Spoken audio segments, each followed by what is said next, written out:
Hello friend, कैसे हैं आप लोग। तो आज के क्लास में हम लोग पढ़ेंगे फिजिक्स।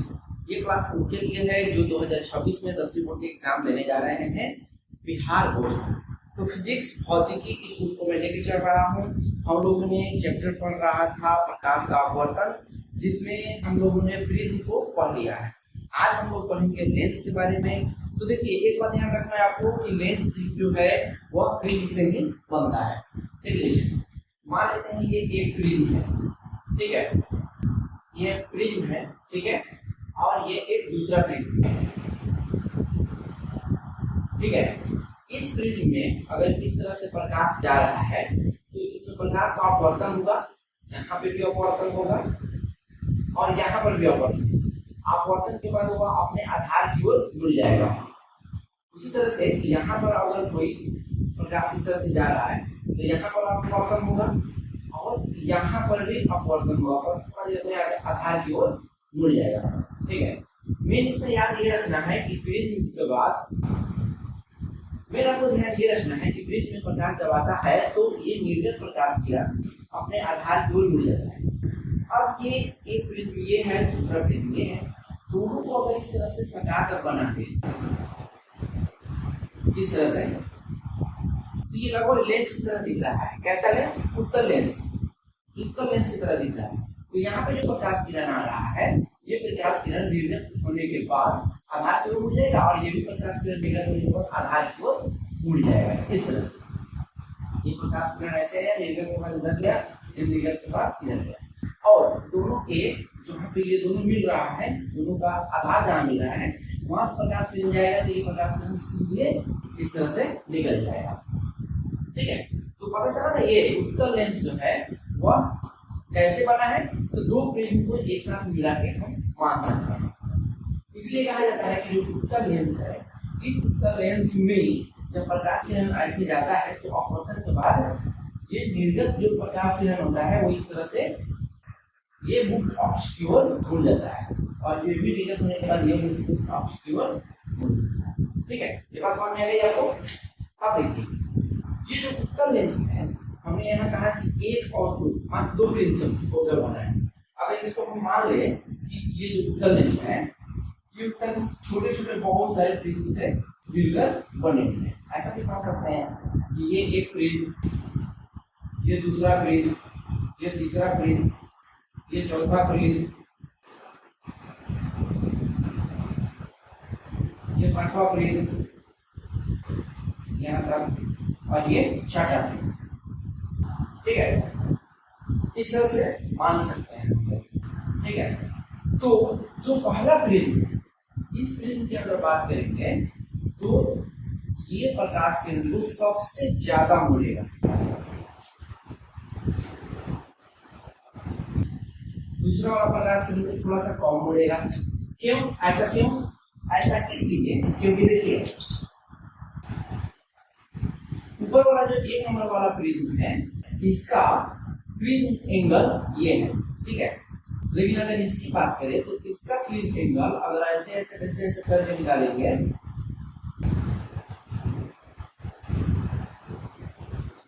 इसका प्रिज्म एंगल देखेंगे इस तरह से, इस तरह से, तो इसका प्रिज्म एंगल इससे थोड़ा सा कम है। उसी तरह से इसका प्रिज्म एंगल देखेंगे, तीसरा वाला प्रिज्म का, तो इसका एंगल इससे कम है। तो यहाँ पे प्रिज्म एंगल कम है, यहाँ पे ज्यादा है, यहाँ पे सबसे ज्यादा है। उसी तरह से यहाँ पे सबसे बड़ा प्रिज्म का एंगल है। प्रिज्म एंगल इससे पहले वाला वीडियो में हम पढ़ा चुके हैं, ठीक है। और यहाँ पे इसका जो है थोड़ा सा कम हो जाएगा, फिर ये देखेंगे ये है इसका और थोड़ा सा कम हो जाएगा प्रिज्म एंगल। ये बात समझ में आ रही है ना। ये प्रिज्म एंगल के बाद क्या है, ये छोटा सा प्रिज्म, इसका एंगल, ये छोटा सा प्रिज्म यहाँ जो बन रहा है इसका एंगल, और ये वाला लास्ट जो प्रिज्म है इसका एंगल। तो ऊपर वाले का प्रिज्म का जो एंगल है ये सबसे बड़ा एंगल है, इसलिए इससे जो प्रकाश जाएगा ये प्रकाश अपने पथ से सबसे ज्यादा विस्थापित होगा। ठीक है, सबसे ज्यादा आधार की ओर मुड़ेगा। फिर देखेंगे इसका एंगल कम है तो ये थोड़ा सा कम एंगल से अपने पथ से विचलित होगा। एंगल से देखो यहाँ पथ से विचलन होने का मतलब ये हुआ, ये प्रकाश ऐसे आ रहा है तो ऐसे जाना चाहिए, तो यहाँ पे देखो इतना विचलित हो रहा है, यहाँ पे इसको ऐसे जाना चाहिए तो इससे थोड़ा सा कम विचलित हो रहा है। यहाँ पर भी अगर मान लेते हैं ऐसे प्रकाश जा रहा है तो प्रकाश को ऐसे सीधे चला जाना चाहिए, सॉरी प्रकाश आ रहा है, प्रकाश को सीधे चला जाना चाहिए, लेकिन नहीं, ये ऐसे विचलित हो जाएगा। देखो यहाँ पे और ज्यादा कम विचलित हुआ। उसी तरह से यहाँ पर भी प्रकाश का डेविएशन ये सबसे ज्यादा हुआ, विचलन सबसे ज्यादा होगा, ये भी विचलन सबसे ज्यादा, उससे थोड़ा सा कम होगा। फिर यहाँ पे अगर आएगा तो इसका विचलन थोड़ा सा और कम होगा। यही कारण है कि समानांतर आती हुई प्रकाश किरण लेंस से अपवर्तन के बाद किसी एक जगह पे मिल जाता है। उत्तल लेंस के लिए, ये उत्तल लेंस में प्रकाश किरण जब मुख्य अक्ष के समानांतर आता है तो अपवर्तन, प्रकाश अपवर्तन के बाद किसी एक बिंदु पर मिल जाता है। उस बिंदु को हम बोलते हैं फोकस बिंदु, ठीक है, फोकस केंद्र बोलते हैं। और इस घटना को बोलते हैं अभिसारी, अभिसारी, यानी कि ये जो लेंस है वो अभिसारी लेंस है। क्यों? क्योंकि ये सारे प्रकाश किरण को एक जगह पर केंद्रित कर दे रहा है। ये समझो टोटल एक जगह पर केंद्रित हो रहा है। फ्लावर दिख रहा है ना, दिखाना नहीं है, एक ही जगह है, ठीक है। यानी कि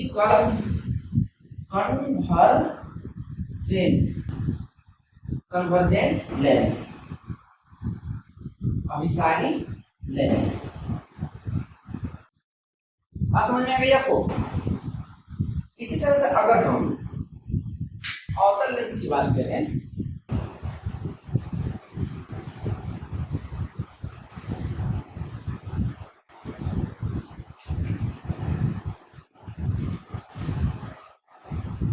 मान लेते हैं ये प्रिज्म इस तरह से रखा हुआ है, ये एक प्रिज्म है और ये दूसरा प्रिज्म है।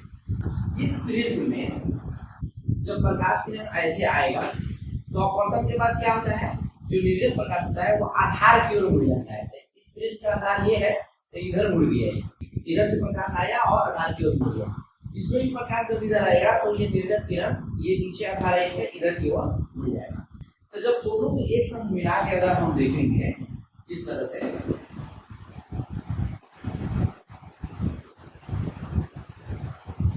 इस तरह से, तो ये लगभग देखेंगे कि ये अवतल लेंस की तरह है। तो अवतल लेंस में जब प्रकाश किरण ऐसे आता है तो वह अपने आधार की ओर इस तरह से, इधर से प्रकाश आया अपने आधार की ओर मुड़ गया, इधर से प्रकाश आया अपने आधार की ओर मुड़ गया, तो ये कभी मिलेगा नहीं, ठीक है। ये जहाँ पे ये दोनों प्रिज्म जहाँ ये मिला हुआ है, इस बिंदु से इस तरह से मान लेते हैं कोई प्रकाश जाएगा तो ये सीधे निकल जाएगा, ठीक है। तो ये प्रकाश कहीं नहीं मिला इससे, ये प्रकाश कभी नहीं मिला इससे, तीनों कहीं नहीं मिल रहा है। तो ऐसा मानेंगे कि इधर से देखने पे ये लगेगा ये प्रकाश कहीं दूर पीछे से इस तरह से आ रहा है, ये लगेगा कहीं दूर पीछे से यहाँ से आ रहा है, यहाँ से, ठीक है। तो इसको बोलते हैं फोकस बिंदु, ठीक है ना। उसी तरह से ये मान सकते हैं कि ये जो अवतल लेंस है, ये यहाँ मान लेते हैं अवतल लेंस, ये एक छोटा प्रिज्म, फिर मान लेते हैं ये भी एक प्रिज्म, ये भी एक प्रिज्म, यानी कि 1 2 3 प्रिज्म, मान लेते हैं ये चौथा प्रिज्म, ये पांचवा प्रिज्म, ये छठा प्रिज्म। इस तरह से 6 प्रिज्म से मिलकर ये बना हुआ है। प्रिज्म एकदम रखा हुआ है एक दूसरे को, ठीक है। इस प्रिज्म का आधार ऊपर है, इस प्रिज्म का भी आधार ऊपर है, इसका भी ऊपर है, इस प्रिज्म का आधार नीचे है, इसका आधार नीचे है, इसका आधार नीचे है, ठीक है। ये प्रिज्म जो है यहाँ पे शीर्ष मिल रहा है, तो यहाँ से प्रकाश जो किरण जाएगा एकदम सीधे निकल जाएगा, ठीक है, ठीक है। और अगर हम प्रिज्म एंगल की बात करें तो देखो ये जो प्रिज्म है 1 नंबर वाला प्रिज्म, इसका प्रिज्म एंगल अगर देखें तो इसका प्रिज्म एंगल ये है, ये वाला। दूसरा से जब इसका देखेंगे तो इसका प्रिज्म एंगल जो है ये वाला है, ये सबसे बड़ा है, उससे बाद ये छोटा होगा, फिर इसका भी प्रिज्म एंगल देखेंगे तो छोटा आएगा, यानी कि इसका प्रिज्म एंगल सबसे बड़ा, फिर ये छोटा, फिर ये छोटा, उसी तरह से इसका सबसे बड़ा फ्रिंज एंगल, फिर ये छोटा, थोड़ा सा यहाँ पे दिमाग लगाने वाली बात है, ठीक है। तो इसका फ्रिंज एंगल सबसे बड़ा है, तो इसके जो प्रकाश आएगा वो प्रकाश सबसे ज्यादा मुड़ेगा, फिर इसके पास जो प्रकाश आएगा वो थोड़ा सा कम मुड़ेगा, इसके पास जो आएगा वो थोड़ा सा और कम मुड़ेगा। ये बात समझ में आई आपको, ठीक है। और इसी सब को अगर पीछे की तरफ ऐसे बढ़ाएंगे, इस तरह से पीछे की तरफ बढ़ाएंगे तो लगेगा कि ये एक बिंदु से ये इधर जा रहा है। उसी तरह से यहाँ पर भी जो प्रकाश किरण आएगी वो इधर मुड़ जाएगा, तो इसको भी देखेंगे तो लगेगा कि ये यहाँ पीछे से एक बिंदु से आ रहा है, यहाँ भी ऐसे आएगा तो ये ऐसे मुड़ जाएगा, तो लगेगा कि ये भी पीछे से आ रहा है कहीं से, ठीक है। इसके लिए भी अगर ऐसे आएगा प्रकाश किरण तो ये ऐसे मुड़ जाएगा, तो ये लगेगा कि यहाँ से आ रहा है, ये एक बिंदु है, इसको बोलेंगे फोकस केंद्र। बात समझ में आ गई? बस ये थोड़ा सा कंसेप्ट था, आप लोगों को कंसेप्ट बताना था, क्योंकि बिना कंसेप्ट का एग्जाम में आप लोग अच्छा नहीं कर पाएंगे, ठीक है। चलिए अब आगे देखते हैं हम लोग, ये जो लेंस है इस लेंस में क्या क्या होता है, ठीक है। देखिए ये उत्तल लेंस है, ठीक है। उत्तल लेंस क्यों है? क्योंकि इसका दोनों अपवर्तक सतह ये बाहर की तरफ निकला हुआ है, ठीक है। तो ये उत्तल लेंस है, एक अपवर्तक सतह दूसरा अपवर्तक सतह दोनों बाहर की तरफ निकला हुआ है, तो इसको बोलेंगे उभयोत्तल लेंस, ठीक है। Bio convex lens. अच्छा, ऐसा भी उत्तल लेंस हो सकता है कि ये एक समतल हो और दूसरा इस तरह से बाहर की तरफ निकला हुआ, इसको बोलते हैं समतल उत्तल लेंस। देखो समतल और उत्तल दोनों मिलकर बनाया है तो समतल उत्तल लेंस, ये वाला समतल ये उत्तल। ऐसा भी हो सकता है कि ये उत्तल हो और दूसरा वाला ये अवतल हो, इसको बोलेंगे अवतल उत्तल लेंस। अवतल उत्तल करेंगे तो रो हो जाएगा, अवतल उत्तल लेंस, ठीक है। समतल उत्तल यानी कि प्लेनो कॉन्वेक्स लेंस। अवतल उत्तल, अवतल है कॉन्केवो, कॉन्केवो कॉन्वेक्स लेंस। बात समझ में आ गई आपको? देखो उत्तल लेंस के बारे में थोड़ा सा और कुछ बिंदु होता है, उसको समझ लो। उत्तल लेंस के बीच में एक प्रकाशीय केंद्र होता है, ठीक है। इस प्रकाशीय केंद्र का मतलब क्या हुआ? प्रकाश केंद्र भी बोलते हैं, प्रकाशीय केंद्र। ये ऐसा बिंदु है जिस बिंदु से अगर कोई भी प्रकाश किरण गुजरे तो बिना अपवर्तित हुए, बिना पथ बदले सीधे निकल जाता है। किधर से भी आए, अगर इस बिंदु से गुजरता है तो ये प्रकाश किरण एकदम सीधे निकल जाएगा। कहीं से आए, अगर इस बिंदु से जा रहा है तो ये प्रकाश किरण सीधे निकल जाता है। ये प्रकाशीय केंद्र है, ठीक है। इस प्रकाशीय केंद्र से जाते हुए ये एक रेखा मान लेते हैं, किरण ये है, अगर किरण भी मान सकते हैं, ठीक है। इससे भी कोई वेरिएशन नहीं होगा, यानी पथ नहीं बदलेगा। अब आपको ध्यान ये रखना है कि इस उत्तल लेंस का जो ये वाला परावर्तक सतह है, ये जो परावर्तक सतह है, ये परावर्तक सतह की एक बड़ा कोई वृत्त का भाग होगा, उस वृत्त का भी जो केंद्र होगा, तो मान लेते हैं इस वृत्त का केंद्र ये है। ये वाले सतह, ये वाले सतह परावर्तक सतह, परावर्तक नहीं अपवर्तन होता है इसमें, ये वाला अपवर्तक सतह का केंद्र ये है। उसी तरह से ये वाला जो अपवर्तक सतह है, इसका भी ये भी किसी गोले का भाग होगा, किसी भी किसी स्फीयर का भाग होगा, ठीक है। तो इसका भी कोई केंद्र होगा, मान लेते हैं इसका केंद्र ये है। तो इस दोनों केंद्र को मिलाने वाला जो सरल रेखा होता है उसको बोलते हैं मुख्य अक्ष। मुख्य अक्ष, प्रिंसिपल एक्सिस, ठीक है। ये प्रिंसिपल एक्सिस होता है। समझ में आ गई? ये थोड़ा सा 2 बार पेन कर दिया है, एक ही बार आपको पेन चलाना है, ठीक है। तो इस उत्तल लेंस के लिए मुख्य अक्ष के समानांतर आते हुए प्रकाश किरण, मुख्य अक्ष के समानांतर आते हुए प्रकाश किरण। अच्छा, अब ये प्रकाश किरण यहाँ आया तो इस प्रकाश किरण का यहाँ भी अपवर्तन होगा, यहाँ भी अपवर्तन होगा, तो 2 जगह अपवर्तन दिखाना अच्छा नहीं लगेगा, इसलिए मान लेते हैं कि बीच में इस तरह से एक रेखा गया है जो कि इस प्रकार से केंद्र से होकर गुजरा होगा। तो ये जो किरण आ रहा है, ये प्रकाश आ रहा है, इस रेखा से होने के बाद इसका अपवर्तन है। तो इसका अपवर्तन होगा तो ये अपने ये है ना मुख्य अक्ष की ओर ये मुड़ जाएगा, मुख्य अक्ष की ओर मुड़ गया और जिस बिंदु पर काटेगा उस बिंदु को बोलते हैं प्रकाशीय केंद्र। उसी तरह से ये भी यहाँ आया और यहाँ आने के बाद ये मुख्य अक्ष की ओर मुड़ गया। मुख्य अक्ष क्या है? सी मानते हैं एक सी डैश की तरफ मुड़ गया, ठीक है। उसी तरह से कोई भी किरण मानते हैं ये किरण आया, लेंस टकराने के बाद ये जो निर्गत किरण होगा ये एफ से होके जाएगा, ये वाला एफ से जाएगा, कहीं से भी मानिए यहाँ से आया प्रकाश किरण, यहाँ से निर्गत होगा तो इस एफ से होके जाएगा, ठीक है। बात समझ में आ गई आपको?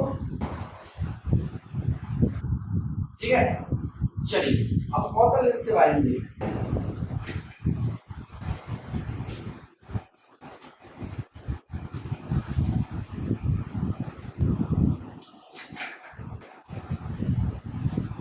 जो अवतल लेंस है, इस अवतल लेंस का भी 3 तरह का होता है। ये अवतल लेंस देखिए, मान लेते हैं ये जो परावर्तक सतह है ये अंदर की तरफ धंसा हुआ है, ये भी परावर्तक सतह अंदर की तरफ धंसा हुआ है, ठीक है, अंदर की तरफ धंसा हुआ है, दोनों परावर्तक।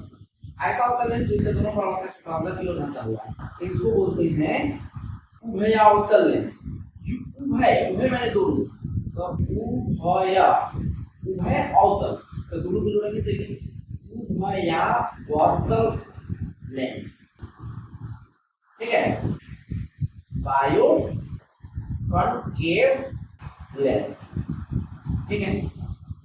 ऐसा भी हो सकता है कि एक परावर्तक सतह, परावर्तक बोल दे रहा हूँ, एक अपवर्तक सतह समतल हो और दूसरा अपवर्तक सतह अंदर की तरफ फंसा होगा, इस तरह से। तो ये समतल है तो समतल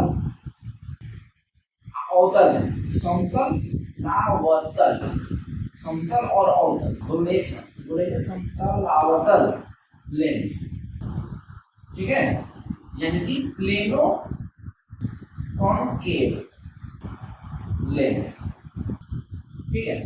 ऐसा हो सकता है कि एक सतह इसका अंदर की तरफ ऐसा हो और दूसरा सतह बाहर की तरफ उभरा हुआ हो। सतह का मतलब है कि अपवर्तक सतह, ठीक है। तो ये बाहर की तरफ ऐसा है, अंदर की तरफ सतह, इसको बोलते हैं उत्तल है पहला, तो उत्तल और अवतल दोनों मिलकर उत्तलावतल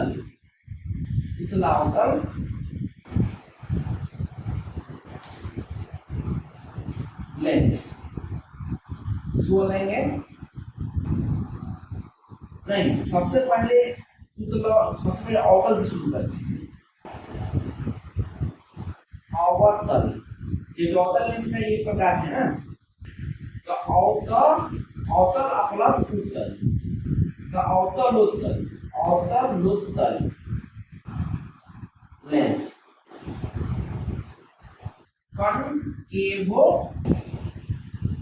कॉन्वेक्स लेंस। बात समझ में आ गई आपको?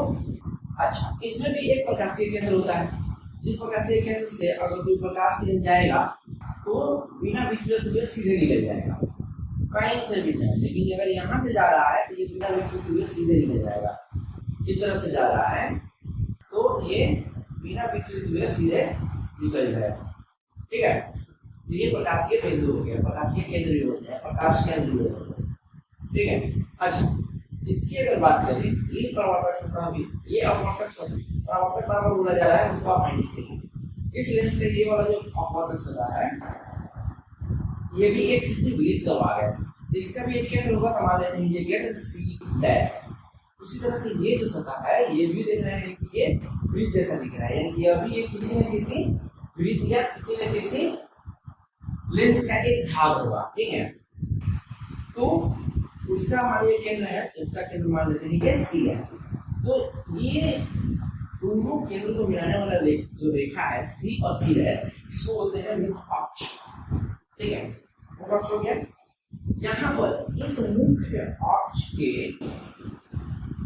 एक और ध्यान रखना है कि मुख्य अक्ष पर ही प्रकाशीय बिंदु होता है, ठीक है, प्रकाश के अंदर मुख्य अक्ष क्रॉस पर होता है। ठीक है, अब ऐसा करते हैं कि इस तरह से डॉट डॉट डॉट डॉट करते हुए एक लाइन मिला देंगे और जो भी प्रकाश आएगा उस प्रकाश का जो अपवर्तक दिखाएंगे वो इन दोनों सतह पे नहीं दिखाएंगे, यहाँ पे दिखाएंगे। ठीक है, ये प्रकाश आ रहा है इस तरह से, यहाँ से अपवर्तन के बाद ये प्रकाश क्या होगा, ये प्रकाश इस तरह से निर्गत हो जाएगा, ये भी प्रकाश इस तरह से निर्गत हो जाएगा। तो ये दोनों तो कभी मिलेगा नहीं, क्योंकि ये इधर जा रहा है, ये इधर जा रहा है, ये इधर और ये इधर कभी नहीं मिलेगा।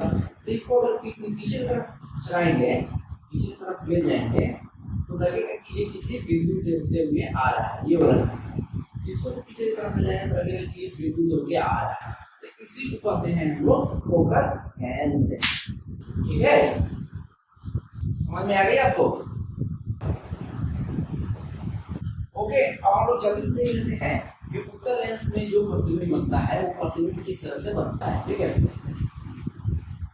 तो प्रतिबिंब बनने के लिए अगर आपको ऑब्जेक्टिव को पूछे प्रतिबिंब बनने के लिए क्या जरूरत है, तो प्रतिबिंब बनने के लिए या तो दर्पण या तो लेंस की जरूरत है और प्रकाश की जरूरत है। ठीक है, उसके बाद और भी बहुत सारा, लेकिन मैं जो बताना चाह रहा हूँ प्रतिबिंब ड्रॉ करने के लिए क्या है, तो प्रतिबिंब बनाने के लिए लेंस से अपवर्तन के बाद प्रतिबिंब बनाने के लिए कम से कम किसी एक बिंदु से दो रेखा को खींचना पड़ेगा। ऐसा दो रेखा, दो प्रकाशीय रेखा को खींचना पड़ेगा।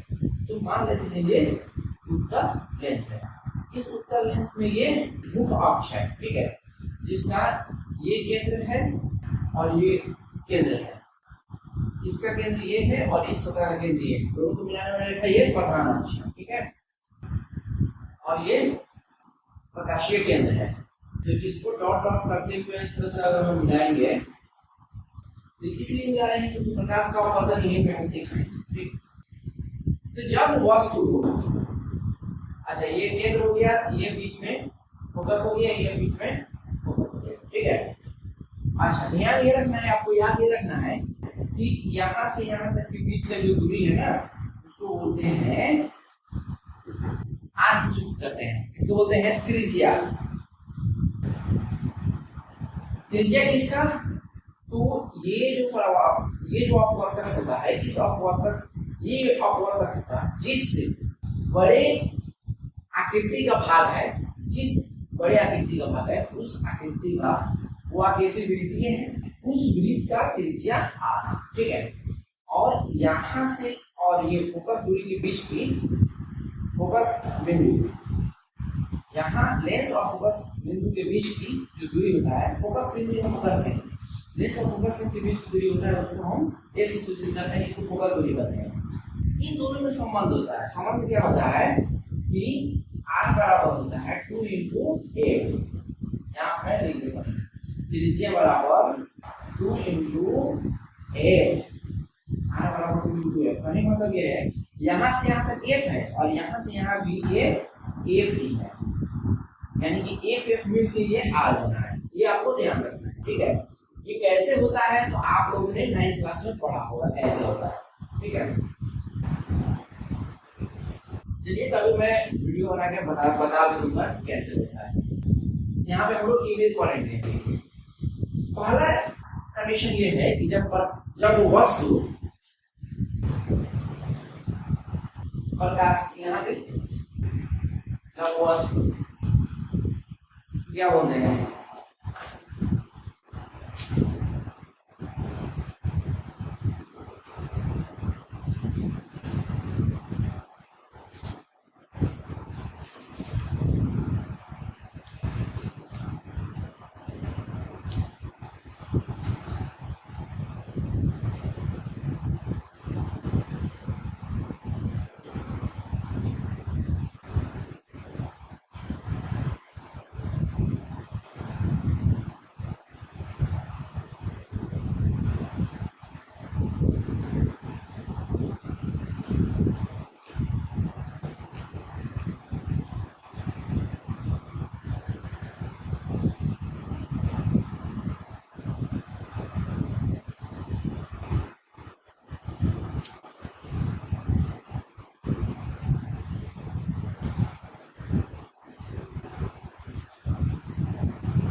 देखिए ये वक्रता केंद्र है।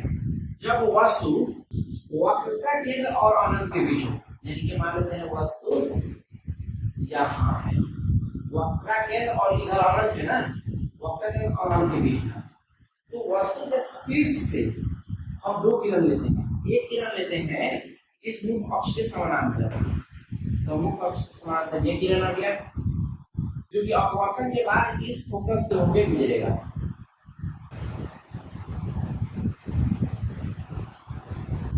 ठीक है, और दूसरा लेते हैं जो इस शीर्ष से ही प्रकाश निकल रहा है और दूसरा लेते हैं इस शीर्ष से प्रकाश निकल रहा है जो ये प्रकाशीय केंद्र से होकर गुजर रहा है। तो इस तरह से देखेंगे,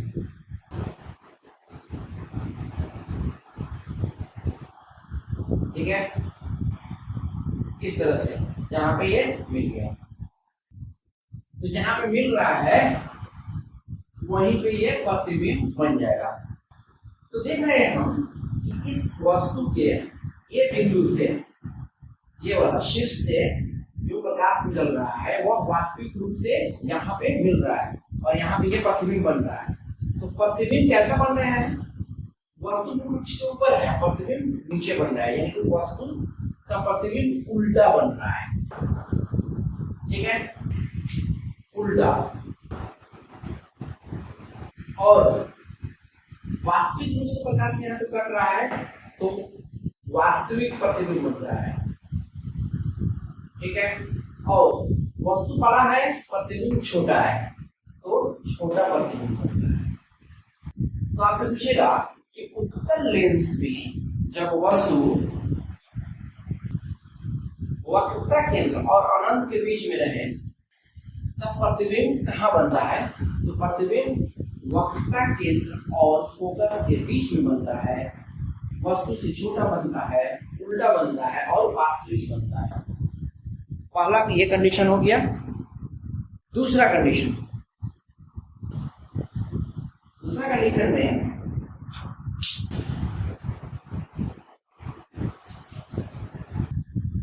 मान लेते हैं यही वस्तु इस वक्रता केंद्र पर रखा गया है। ठीक है,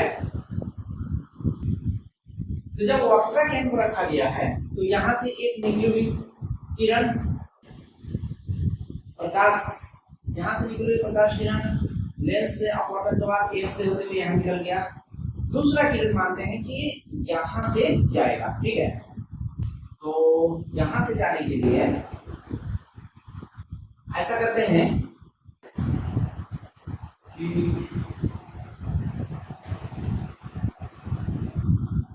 स्केल वहीं रहने में थोड़ा सा मुश्किल होता है, नहीं हुआ ना? स्केल वहीं रहने में मुश्किल तो होगा।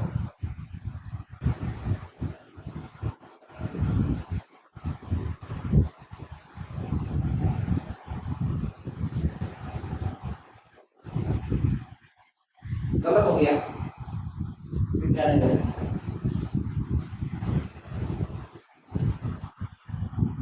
फिर से बना देता हूँ।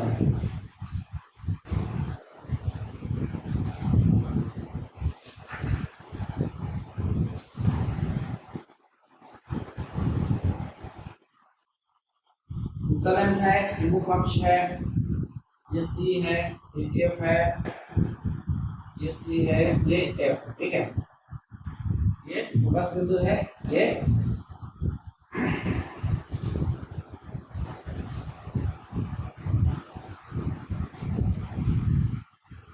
वक्रता केंद्र, ये फोकस है। मान लेते हैं वस्तु यहाँ पर है, वक्रता केंद्र पर है, इस तरह से। तो एक प्रकाश ऐसे अक्ष के समानांतर जाएगा और एक प्रकाश ऐसे निकालना पड़ेगा, ऐसे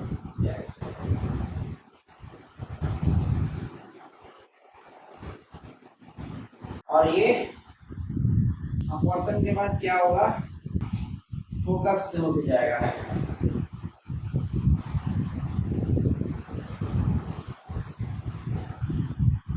ये वाला को थोड़ा अच्छे से समझाएगा।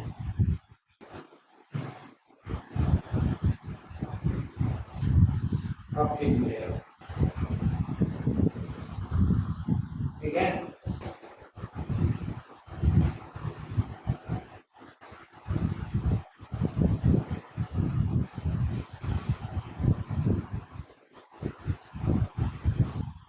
यहाँ पर मिलेगा,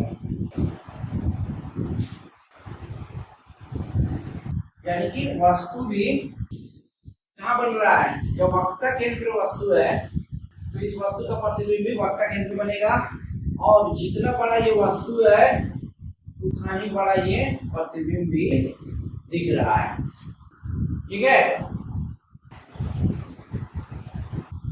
ये प्रकाश किरण ऐसे आया फोकस के समांतर, अपवर्तन के बाद फोकस से चला गया, दूसरा प्रकाश किरण सीधे आया और यहाँ पे प्रकाशीय केंद्र होते हुए सीधे निकल गया, दोनों जाके यहाँ पे टकराया और यहाँ पे इमेज बन गया। तो जब वस्तु वक्र केंद्र पर है तब प्रतिबिंब कहाँ बनता है, वक्र केंद्र पर। उल्टा, और वास्तविक रूप से प्रकाश कट रहा है तो वास्तविक, और जितना बड़ा वस्तु है उतना ही बड़ा, वस्तु के बराबर प्रतिबिंब बन रहा है, बनेगा। समझ में आ गई? अगला कैसे देखेंगे जब वस्तु सी और एफ के बीच में रहे।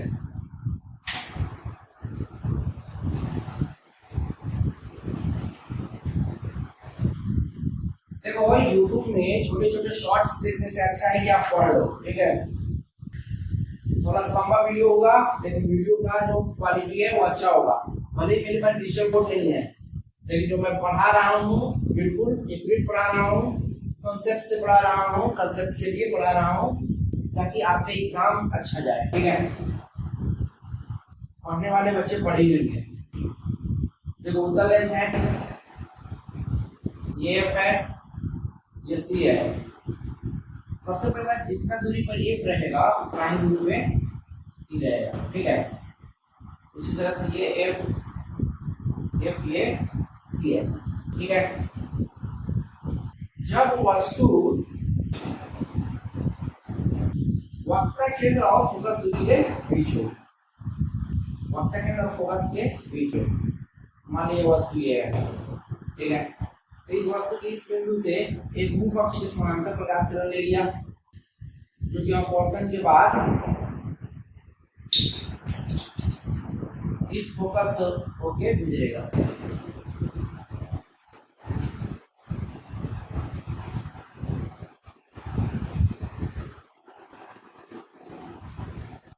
गुजर गया।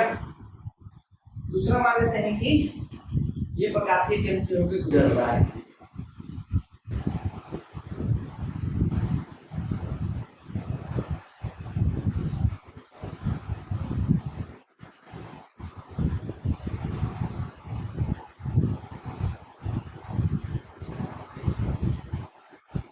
टेढ़ा नहीं होता है।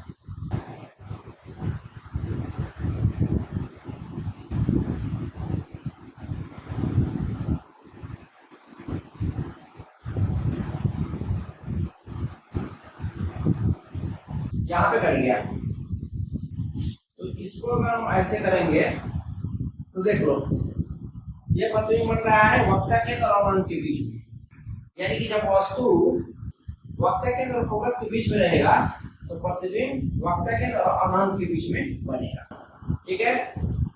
वस्तु के प्रतिबिंब का प्रकृति क्या होगा, तो उल्टा बनेगा, वस्तु से बड़ा, और वास्तविक रूप से प्रकाश जो कट रहा है इसलिए वास्तविक। आई बात समझ में? चलो अगला केस देखते हैं।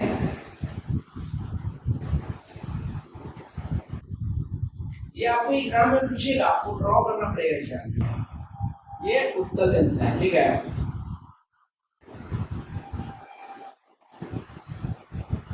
मान लेते हैं ये वक्र केंद्र है, ये एफ है, ये सी है, ये एफ है, ये सी है। सी क्या है? वक्र केंद्र है। इसको सी लेस माने तो इसको सी मानो, ठीक है। चलो, जब वस्तु इस फोकस पे रहे तब क्या होगा? देखो, पहला प्रकाश मान लेते हैं कि ये मुख अक्ष के समांतर गया, अपवर्तन के बाद ये फोकस से होके गुजर जाएगा। दूसरा, इस प्रकाशीय केंद्र से होकर गुजरेगा।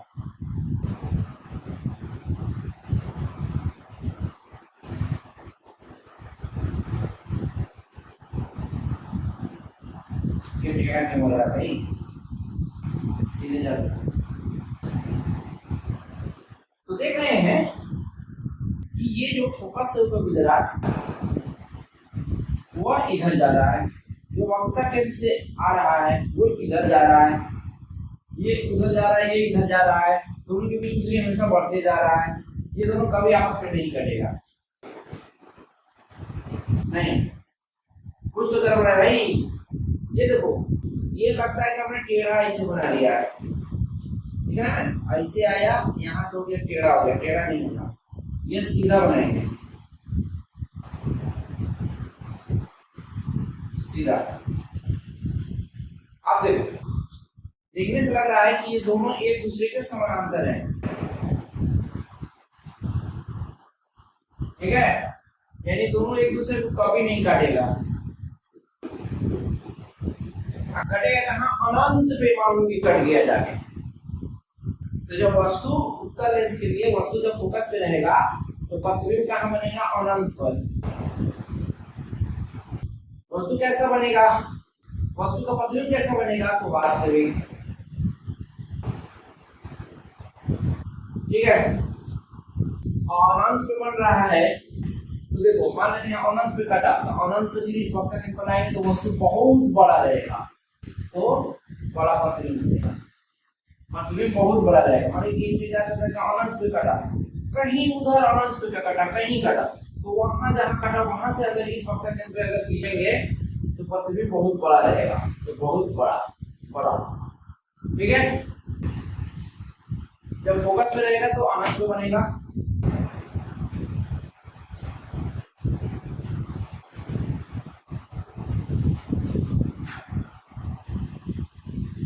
अगला केस, मतलब ये उत्तल लेंस है, इसलिए मुख अक्ष है, दिख रहा है कि नहीं? ठीक है। प्रकाशीय केंद्र, ये एफ, ये सी, जितना एफ है उतना सी लाना चाहिए, सी। उसी तरह से ये एफ और ये सी। जब वस्तु एफ और इस प्रकाशीय केंद्र के बीच हो, ये तो एक प्रकाश मान लेते हैं कि ये मुख अक्ष से समांतर है, जो कि अपवर्तन के बाद ये एफ से गुजरेगा, इधर टेढ़ा नहीं हो, सीधे जाओ। अरे भाई, ये सीधे चला गया, चलो सीधे चला गया। अब दूसरा इससे होके जाएगा, प्रकाशीय केंद्र से। तो इसको देखेंगे तो ये इधर और ये इधर, ये कभी नहीं कटेगा, कभी नहीं कटेगा। लेकिन जब इनको हम पीछे की तरफ ऐसे डॉटेड करते हुए आगे जाएंगे तो लग रहा है कि ये कहीं पे कट रहा है, ठीक है। तो जहां पे कटेगा वहीं पे ये काल्पनिक रूप से कट रहा है ना, वास्तविक रूप से तो प्रकाश इधर जा रहा है, लेकिन इधर से देखने पे लग रहा है कि ये प्रकाश इस यहाँ पे जाके कट रहा है। तो यहाँ पे काल्पनिक रूप से कट रहा है, तो वस्तु का प्रतिबिंब क्या बनेगा? काल्पनिक। सीधा बन रहा है तो सीधा, वस्तु है उससे बड़ा। तो उत्तल लेंस में जब वस्तु फोकस और उत्तल लेंस में वस्तु जब फोकस केंद्र और प्रकाशीय केंद्र के बीच रहता है तो वस्तु का प्रतिबिंब सीधा बनता है, वस्तु से बड़ा बनता है, काल्पनिक बनता है, ठीक है। इसी का उपयोग करके हम लोग सूक्ष्मदर्शी बनाते हैं।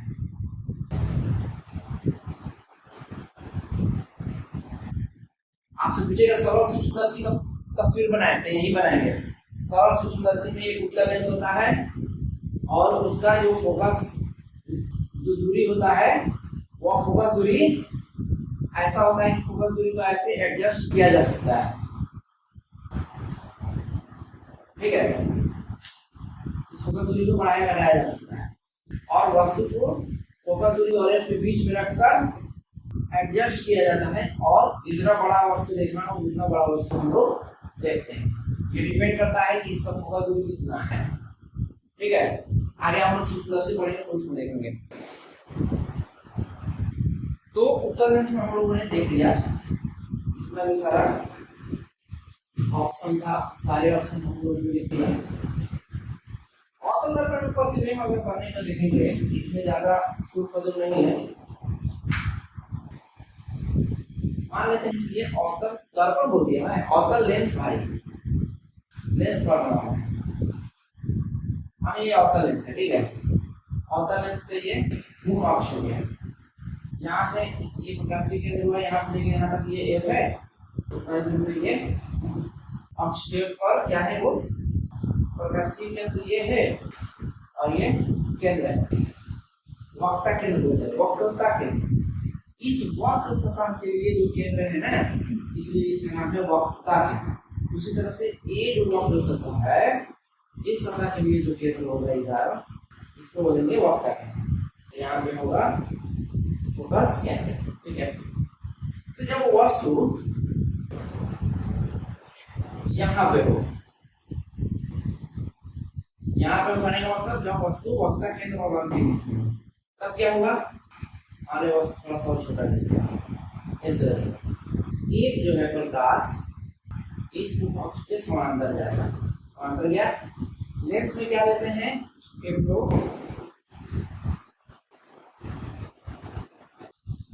यहाँ पे डॉटेड एक तरफ से लाइन भेजते हैं और यहीं से हम प्रकाश का अपवर्तन दिखाते हैं।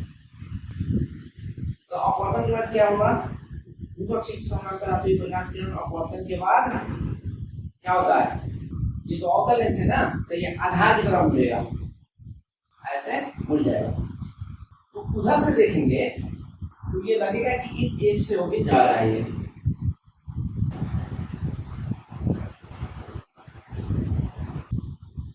एकदम ध्यान रखना है आपको। मुख्य के समांतर आते हुए प्रकाश किरण अपवर्तन के बाद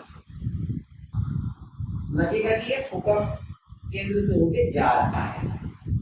वही उत्तर लेंस में देखते थे, मुख्य के समांतर आते हुए प्रकाश किरण अपवर्तन के बाद फोकस से जाता था, गुजर जाता था वास्तविक रूप से, ये काल्पनिक रूप से लग रहा है गुजर रहा है, ठीक है। एक प्रकाश किरण हो गया, दूसरा प्रकाश किरण इस प्रकाशीय केंद्र से होकर गुजरेंगे। तो देखो यहाँ पे जो कट रहा है ना, एक काल्पनिक और दूसरा वास्तविक। तो यहाँ पे जो प्रतिबिंब बन रहा है, ये वाला प्रतिबिंब बन रहा है वस्तु से छोटा, ठीक है। और ये वास्तविक नहीं काल्पनिक बन रहा है। काल्पनिक क्यों, क्योंकि वास्तविक से प्रकाश ऊपर चला गया, लेकिन लग रहा है कि ये पीछे से आ रहा है। तो ये प्रतिबिंब वास्तविक रूप से दोनों प्रकाश के कटने से नहीं बन रहा है, एक प्रकाश काल्पनिक है इसलिए काल्पनिक बनेगा। तो काल्पनिक ये जो चित्र बना, चित्र इमेज, ये तो प्रतिबिंब बना, ये प्रतिबिंब काल्पनिक बना, वस्तु से छोटा और सीधा। एक बात आपको ध्यान रखना है कि जो भी काल्पनिक जो इमेज होगा, काल्पनिक प्रतिबिंब होगा, वो हमेशा सीधा रहता है, ठीक है। अच्छा, मान लेते हैं वस्तु यहाँ पे रखा हुआ है, यहाँ पे रखा हुआ है, तब भी यहाँ से जो प्रकाश जाएगा अपवर्तन के बाद ये फोकस से होकर लगेगा जा रहा है। और दूसरा यहाँ पे मान लेते हैं ये प्रकाश जा रहा है यहाँ से इस तरह से। तो इस बार देखेंगे तो यहाँ पे कट रहा है, तो प्रतिबिंब यहाँ बनता है, सेम वस्तु से छोटा, काल्पनिक, सीधा। अगर वस्तु मान लेते हैं ये दो केस हो गया, यानी कि फोकस दूरी से इधर हम रख रहे हैं वस्तु, तो वस्तु का प्रतिबिंब हमेशा छोटा बन रहा है, सीधा बन रहा है, काल्पनिक बन रहा है।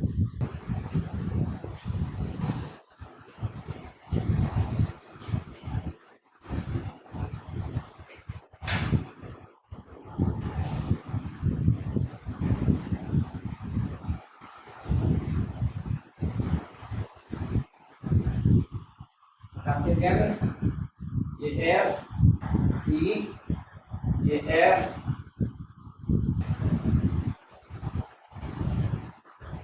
सी, ठीक है। वस्तु मान लेते हैं यहाँ पे फोकस पे, तब क्या हुआ,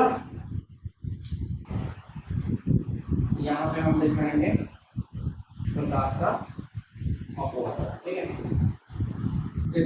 एक प्रकाश लेंगे एकदम पक्ष के समानांतर, अपवर्तन के बाद ये लगेगा कि फोकस से जा रहा है, ऐसे को दिया जाएगा, लगेगा कि ये फोकस से जा रहा है। दूसरा ऐसा लेंगे कि जो यहाँ से गुजर रहा है,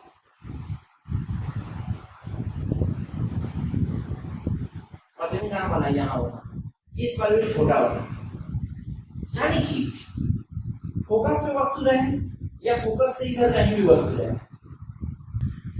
अवतल लेंस में प्रतिबिंब हमेशा छोटा बनेगा, वस्तु से छोटा बनेगा, सीधा बनेगा, काल्पनिक बनेगा। बात समझ में आ गई आपको? ओके, अब मैं यहाँ पे इसको मिट करूंगा।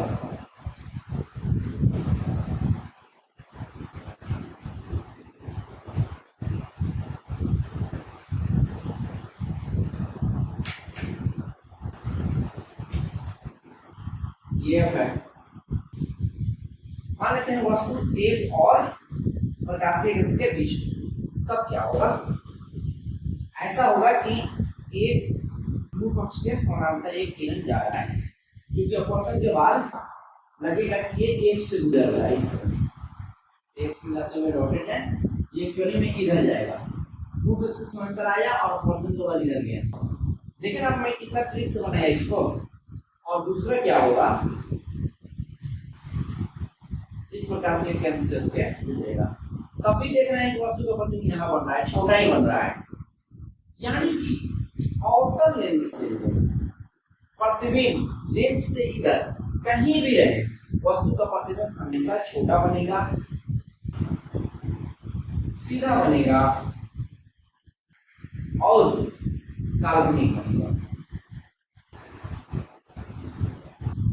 ये बात समझ में आ गई?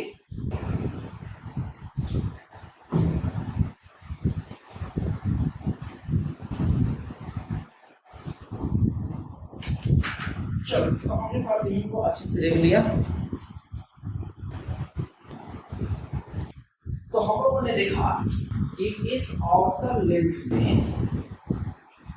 वस्तु जब लेंस और अनंत के बीच कहीं भी रहे तो प्रतिबिंब हमेशा एफ और इस लेंस के बीच में बनेगा, छोटा बनेगा, सीधा बनेगा और काल्पनिक बनेगा। अगला केस देख लेते हैं, जब वस्तु अनंत पर है, तो जब वस्तु अनंत पर है इसका मतलब ये है जो प्रकाश आ रहा है वो प्रकाश इस रूप अक्ष के समानांतर रहेगा, और यहाँ से अपवर्तन के बाद ये प्रकाश इस तरह से चला जाएगा और यहाँ से देखने को लगेगा कि ये एफ से होते हुए जा रहा है, फोकस से होते हुए जा रहा है, तो प्रतिबिंब कहाँ बनेगा, फोकस पे बनेगा। यानी अवतल लेंस में जब वस्तु अनंत पर रहेगा तो प्रतिबिंब फोकस पर बनेगा, ये भी काल्पनिक बनेगा, सीधा बनेगा और बहुत छोटा, एकदम बिंदु की तरह एकदम छोटा बनेगा। ठीक है, तो हम लोगों ने सारा केस को देख लिया। अब हम लोगों को क्या देखना है, अब हम लोगों को देखना है कि अच्छा एक चीज पढ़ना है आप लोगों को कि वस्तु के सामने लेंस के सामने जब वस्तु को रखेंगे तो प्रतिबिंब बनाने के लिए जो साइन है वो साइन कैसे लेंगे। ये क्या है, ये एक्स अक्ष है, ये वाई अक्ष है, ये मूल बिंदु होता है। मूल बिंदु से दाएं तरफ जाते हैं तो पॉजिटिव होता है, बाएं तरफ जाते हैं तो नेगेटिव होता है। ठीक है, ऊपर जाते हैं तो पॉजिटिव लेते हैं, नीचे जाते हैं तो नेगेटिव लेते हैं। ठीक है, इधर 1 2 3 4 5 इस तरह से इधर जाएंगे -1 -2 -3 -4, और जाएंगे तो 1 2 3 4 नीचे जाएंगे तो -1 2 -3 इस तरह से। उसी तरह से मान लेते हैं कि यहाँ पे लेंस रखा हुआ है, ये लेंस उत्तल लेंस भी हो सकता है और अवतल लेंस भी हो सकता है। इस लेंस के लिए मानिए कि यहाँ पे हम वस्तु को रखे हैं, तो वस्तु क्या है, इस केंद्र से, वक्रता केंद्र से, वक्रता केंद्र को क्या मानेंगे, ओरिजिन। तो इस वक्रता केंद्र से ये बाएं तरफ है, तो वस्तु का दूरी हमेशा क्या होगा, निगेटिव होगा। और इस उत्तल लेंस के लिए प्रतिबिंब इधर बनेगा, मान लेते हैं इधर कहीं बन रहा है प्रतिबिंब, तो प्रतिबिंब का जो दूरी होगा, इस दूरी को हमेशा पॉजिटिव लेंगे, क्योंकि इधर में दूरी पॉजिटिव है, ठीक है। और हाइट की बात करेंगे, वस्तु का ऊंचाई, वस्तु का ऊंचाई देखो ऊपर की तरफ है, इसे एक्स के ऊपर की तरफ है, तो ऊंचाई को हमेशा पॉजिटिव लेंगे। और प्रतिबिंब जो बनेगा वो प्रतिबिंब एक्सिस के नीचे बन रहा है, तो इसमें नेगेटिव होता है, तो ये ऊंचाई नेगेटिव होगा। यानी कि वस्तु के लिए ऊंचाई, वस्तु की ऊंचाई पॉजिटिव लेंगे, वस्तु की दूरी, दूरी निगेटिव लेंगे। ये दूरी यहाँ से कितना दूरी पे है, तो वो दूरी निगेटिव रहेगा। प्रतिबिंब, प्रतिबिंब की बात करें तो प्रतिबिंब की ऊंचाई, ऊंचाई नीचे की तरफ है तो नेगेटिव होगा, ऊंचाई नेगेटिव होगा। और इसकी दूरी, लेंस से दूरी हमेशा पॉजिटिव रहेगा। यही चीज आपको ध्यान रखना है, ठीक है। यहाँ अवतल लेंस भी रहेगा तो वही होगा। अवतल लेंस मान लेते हैं, ये एक्स है, एक्स डैश है, वाई है, वाई डैश, मान लेते हैं यहाँ पे अवतल लेंस है, इस तरह से ये अवतल लेंस। तो यहाँ पे अगर वस्तु है अवतल लेंस में, तो इस वस्तु का प्रतिबिंब कहाँ बनेगा, हमेशा एफ और लेंस के बीच में बनेगा यहाँ पे। तो वस्तु का दूरी देख रहे हैं, वस्तु का दूरी इस मूल बिंदु से बाएं तरफ है, यानी कि दूरी नेगेटिव। और जो प्रतिबिंब बन रहा है, इस प्रतिबिंब का दूरी भी क्या है, ये नेगेटिव है, क्योंकि ये बाएं तरफ है। वस्तु की ऊंचाई एक्स एक्सिस के ऊपर है, तो ऊंचाई भी पॉजिटिव और प्रतिबिंब की ऊंचाई भी पॉजिटिव। बस हो गया, बस समझ में आ गई आपको। यहीं से आप देख लीजिए, आवर्धन निकाल दीजिए। आवर्धन, आवर्धन क्या होता है, आवर्धन बोलते हैं प्रतिबिंब की ऊंचाई या लंबाई, प्रतिबिंब की लंबाई या ऊंचाई बटा वस्तु की ऊंचाई, प्रतिबिंब की हाइट बटा वस्तु की हाइट, यानी कि आवर्धन बराबर प्रतिबिंब की हाइट h1 है तो वस्तु की हाइट h। अब देखो प्रतिबिंब की हाइट इस उत्तल लेंस के लिए पॉजिटिव लेते हैं, उत्तल लेंस के लिए, और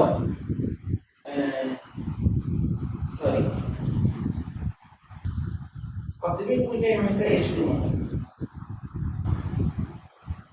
देखो प्रतिबिंब को h2 क्यों मानेंगे, क्योंकि वस्तु पहले है, इससे ऊंचाई को h1 मानेंगे।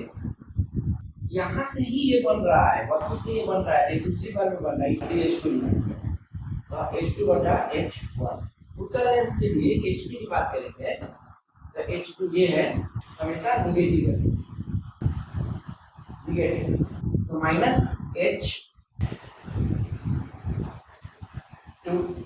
बटा h1 ऊपर की तरफ है, h2 बटा h2 आवर्धन को यहाँ से सूचित करते हैं।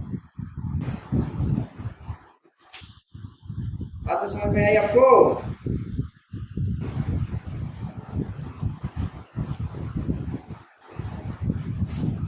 आपको फॉर्मूला ये याद रखना है, ठीक है।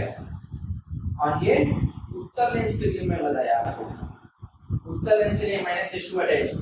वही अवतल लेंस की बात करें तो अवतल लेंस के लिए आवर्धन m बराबर प्रतिबिंब की लंबाई बटा वस्तु की लंबाई, तो प्रतिबिंब की लंबाई ऊपर और वस्तु की लंबाई भी ऊपर, प्रतिबिंब यहाँ है, सॉरी प्रतिबिंब ये है ऊपर, वस्तु भी ऊपर, तो h2 पॉजिटिव में और h1 भी पॉजिटिव में, ठीक है। बस समझ में आ गया आपको? अवतल लेंस के लिए, अवतल लेंस के आवर्धन हमेशा पॉजिटिव रहेगा अवतल लेंस के लिए, और उत्तल लेंस के आवर्धन हमेशा नेगेटिव रहेगा, ठीक है। ये बात समझ में आ गई आपको? आपको केवल आवर्धन बराबर याद रखना है, ऊंचाई बटा वस्तु की ऊंचाई, बस। और साथ ही में एक और चीज भी होता है,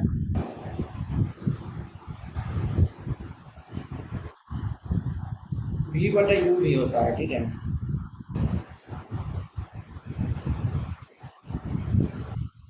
वो कैसे कैसे होता है वही मैं बता ही दूंगा आपको। चलो बता ही देता हूँ एक और फॉर्मूला जो होता है।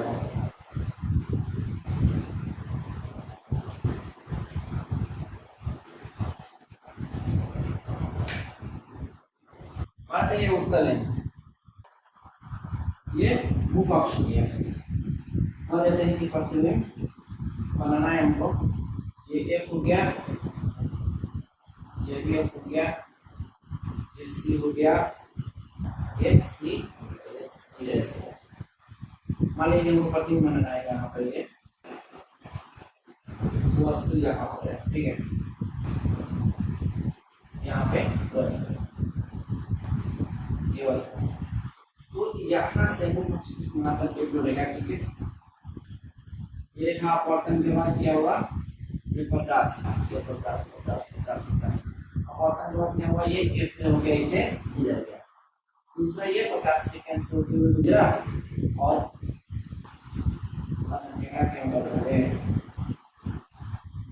गुजरा और यहाँ कट गया, ठीक है, उत्तल लेंस के लिए। तो मान लेते हैं ये ए और बी वस्तु है, तो यहाँ पे प्रतिबिंब बन गया। देखो सिक्स वाला जो है ना, तीर वाला यहाँ पे बना, ये ए डैश बन गया, ये बी डैश बन गया। बात समझ में आई? अब अगर हम बात करें ए बी, माने ये ओ है, तो त्रिभुज A B O, A B O और त्रिभुज A dash B dash O, A dash B dash ओ में क्या है, देखो ये जो एंगल है, ये एंगल बराबर है, समूह कोण होगा, कोण ए ओ बी, ए ओ बी बराबर A dash O dash B dash, A dash O B dash, ठीक है। और ये जो कोण है ये 90 डिग्री है, ये जो कोण है ये 90 डिग्री है। कोण ए बी ओ बराबर कोण ए डैश बी डैश ओ बराबर 90 डिग्री। बात समझ में आ गई आपको? और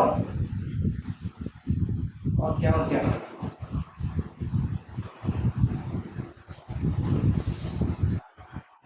तो देखो अगर ये कोण और ये कोण बराबर है और ये कोण भी बराबर है, मान लेते हैं ये 90 डिग्री है, मानता है ये तो 90 डिग्री है, ये मान लेते हैं ये 30 डिग्री है, ये भी 30 डिग्री है, तो ये 90 ये 30, 90 30 120,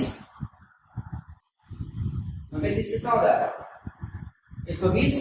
तो ये वाला जो कोण होगा, ये वाला कोण कितना होगा, तीनों कोण मिलाएंगे 180 डिग्री होता है, 120 डिग्री हो गया, तो ये कोण 60 डिग्री। उसी तरह से इसमें देखेंगे तो ये 90 ये 30, तो ये क्या होगा, ये 60 डिग्री होगा। तो देख रहे हैं कि बी ए ओ, कोण बी ए ओ बराबर कोण B dash A dash O, B dash A dash ओ बराबर 60 डिग्री। यानी कि तीनों एंगल बराबर है, इस त्रिभुज में तीनों एंगल बराबर है। तीनों एंगल बराबर होने का मतलब क्या है, ये त्रिभुज समरूप है, यानी कि समरूप त्रिभुज है। त्रिभुज ए बी ओ समरूप है त्रिभुज A dash B dash O dash, सर्वांगसम नहीं है, समरूप है। तो जब समरूप है तो क्या होगा, समरूप है हम लिख सकते हैं कि ए बी बटा ए डैश बी डैश, 30 डिग्री के सामने वाला भुजा, इसमें भी 30 डिग्री सामने वाला भुजा, यानी कि लिख सकते हैं ए बी बटा ए डैश बी डैश और 60 डिग्री के सामने वाला भुजा बी ओ बटा इसके सामने वाला भुजा बी डैश ओ, बराबर हो गया। अब देखो ये जो ए बी है ये वस्तु का हाइट है h1, तो ए बी h1 हो गया और ए डैश बी डैश क्या है h2 है, ये हो जाएगा h2 H1 ऊपर है तो पॉजिटिव में, H2 नीचे है तो ये नेगेटिव में, बराबर।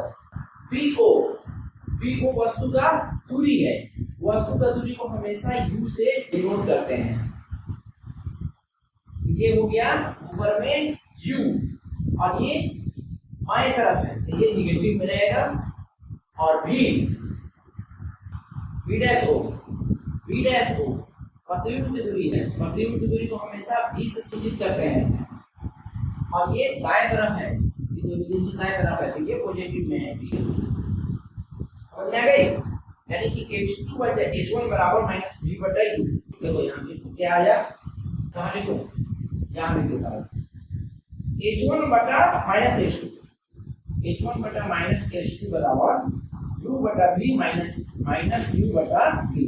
माइनस माइनस कट गया, इसको फर्क कर लिखो, H2 बटा H1 बराबर V बटा U। H2 बटा H1 को बोलते हैं हम क्या, आवर्धन। M बराबर H2 बटा H1 बराबर V बटा U। V क्या है, प्रतिबिंब की दूरी बटा U क्या है, वस्तु की दूरी।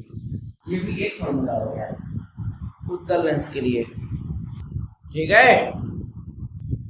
इस तरह से आपको पूछेगा एग्जाम में, न्यूमेरिकल पूछेगा आपको कि आवर्धन निकालने, प्रतिबिंब की दूरी इतना है, वस्तु का दूरी इतना है, तो आवर्धन निकालने। आवर्धन बराबर होता है V बटा U। समझ में आ गई? M आवर्धन के मान में ऋणात्मक चिन्ह का अर्थ है कि प्रतिबिंब वस्तु की अपेक्षा उल्टा बन रहा है, अर्थात वास्तविक है, और M धनात्मक है तो उसको प्रतिबिंब को, अगर M धनात्मक है तो प्रतिबिंब को आभासी प्रतिबिंब मानेंगे। अब देखो M का वैल्यू आया V बटा U, ये फॉर्मूला हो गया।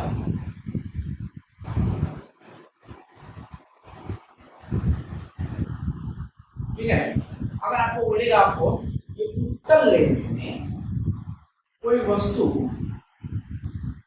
का प्रतिबिंब लेंस से 10 मीटर की दूरी पे बन रहा है, तो हम लोग V लेंगे और V को मानेंगे 10 मीटर। लेकिन जैसे ही आप 10 मीटर केवल लिखेंगे ये हो जाएगा गलत, क्योंकि उत्तल लेंस में प्रतिबिंब, एक और चीज बोलेगा आपको कि प्रतिबिंब लेंस से दाएं तरफ बन रहा है तो ये माइनस है। वहीं आपसे बोल देगा कि प्रतिबिंब लेंस से बाएं तरफ बन रहा है तो ये V को प्लस में लेंगे। बात समझ में आई? ठीक है, यहाँ पे अगर देखेंगे तो V बराबर मान लीजिए 10 मीटर है, 10 सेंटीमीटर है। ठीक है, प्रतिबिंब लेंस से बाएं तरफ 10 सेंटीमीटर दूरी पर बन रहा है तो V बराबर माइनस में 10 सेंटीमीटर लेंगे, और वस्तु लेंस से 20 मीटर पहले रखा गया है। सॉरी, ये जो दाएं तरफ है ना, दाएं तरफ है पॉजिटिव लेंगे, नेगेटिव क्यों लेंगे? वस्तु लेंस से बाएं तरफ रखा गया है, इस ओरिजिन से ये प्रकाशीय केंद्र बाएं तरफ रखा हुआ है तो वस्तु की दूरी नेगेटिव लेंगे। अगर 20 सेंटीमीटर दूरी पे रखा हुआ है तो माइनस 20 है। उसके बाद आवर्धन पूछेगा तो ये बराबर लिखेंगे V बटा U। V का मान है 10, U का मान है माइनस 20, यानी कि ये घट गया माइनस 1 बटा 2। आवर्धन माइनस 1 बटा 2, माइनस 1 बटा 2। इसमें अगर नेगेटिव आ रहा है इसका मतलब है कि वस्तु का प्रतिबिंब उल्टा बन रहा है, और 1 बटा 2 1 से छोटा है, बोलेंगे वस्तु जो है प्रतिबिंब वस्तु का प्रतिबिंब वस्तु से छोटा बन रहा है। बात समझ में आ गई? चलिए, बात समझ में आ गई तो बताइए तारीख। अब लेंस की क्षमता को देख लेते हैं। देखिए, लेंस का जो क्षमता होता है ना, वो फोकस दूरी के व्युत्क्रमानुपाती होता है। ठीक है,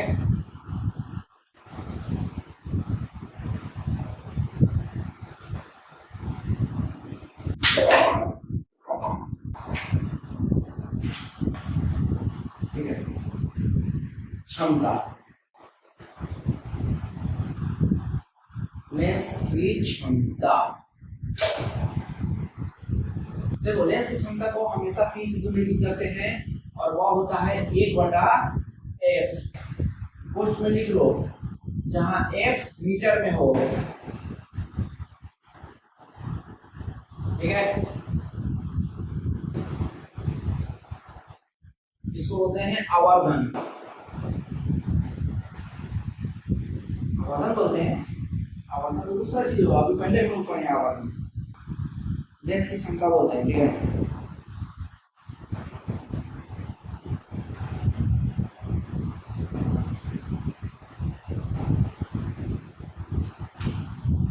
ठीक है, चलिए लेंस की क्षमता हो गया, आवर्धन इससे पहले पढ़ा, ठीक है। तो देखो उत्तल लेंस, उत्तल लेंस का f जो होता है वह पॉजिटिव होता है और अवतल लेंस का f जो होता है वह नेगेटिव होता है, ठीक है। तो उत्तल लेंस के लिए लेंस का क्षमता v जो होता है वह पॉजिटिव होता है, 1/f पॉजिटिव होता है, ठीक है। वही अवतल लेंस के लिए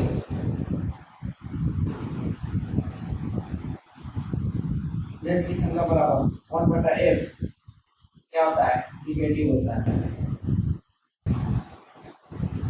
इतना बात समझ में आ गया आपको?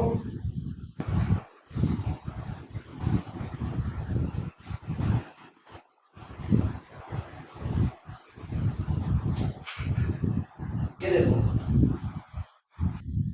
अगर f का मान सेंटीमीटर में दिया होगा, सेंटीमीटर,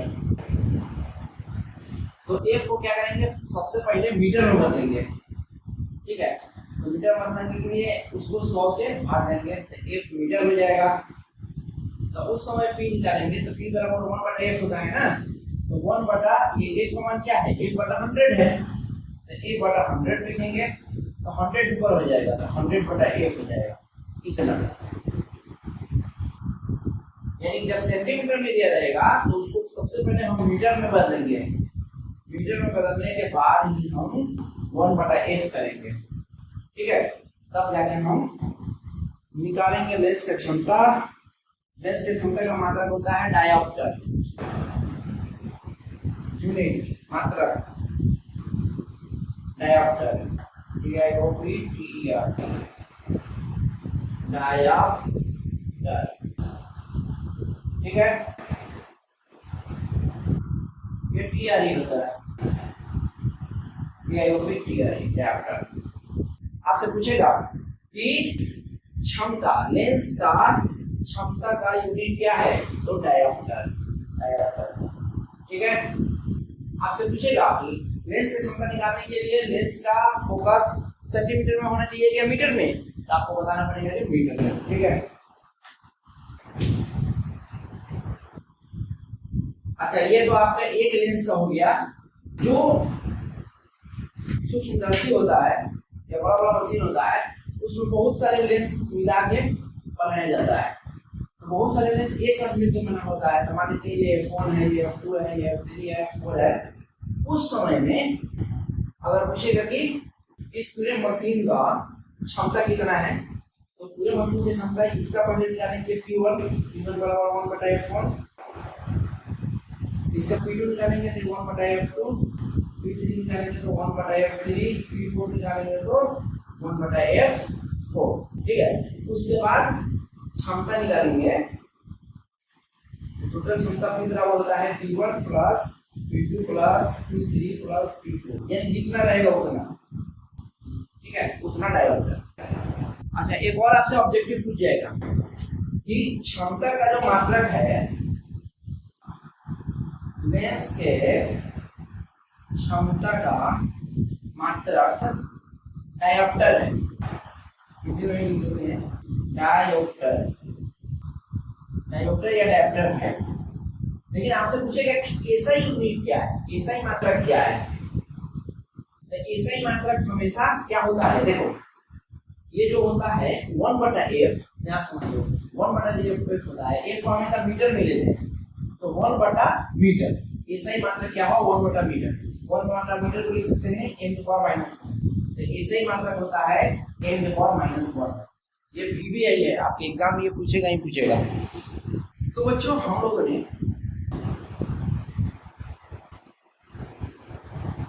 तो इस तरह से हम लोग प्रकाश का अपवर्तन चित्र को समाप्त कर दिया है।